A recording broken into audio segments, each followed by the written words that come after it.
Hi, all you bloggers, Facebook fans, Twitter. Today we're out and we're talking part 2 on business. We're at Rhyvul, .wordpress.com. My bad, I'm going to get it right. And anyway, Jenny's sitting patiently and she's going to share, how you can identify when you are too busy. And she's going to give you some tips on that. All right. Well, I think one of the things about busyness, at least for me, I'm going to personalize it, is that I have to almost be like an advocate for myself because I'm an introvert, and introverts like to take time, to be with themselves and to get away from the crowd because that's how they re-energize. They need that battery pack on them a little later, so they have to be an advocate for themselves.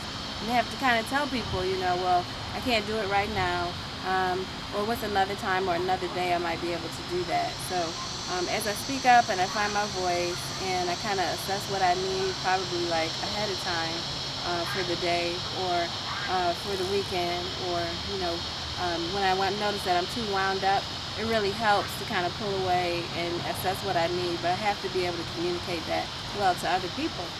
I think the other thing that busyness does is it kinds of affects your personality.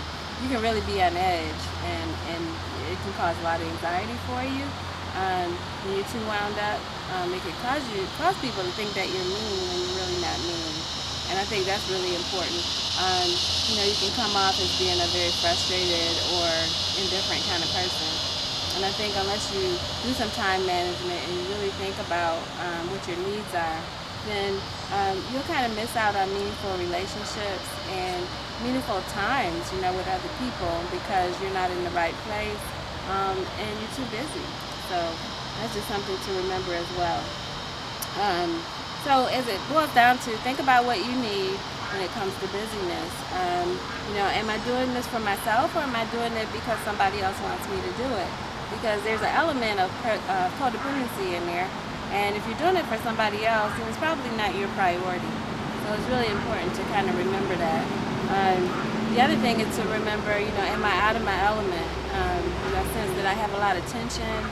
Am I feeling really, really tense about this conversation or being with this person, or do I just need some time away or some rest? You may need some sleep because you're wound up, but you may just not be your normal self. And I think it's important to kind of recognize that, if I'm too busy, here are the factors that kind of might pull me away from, being authentically me. So there it is, Rhyvul. All right. RHYVUL.wordpress.com. All right.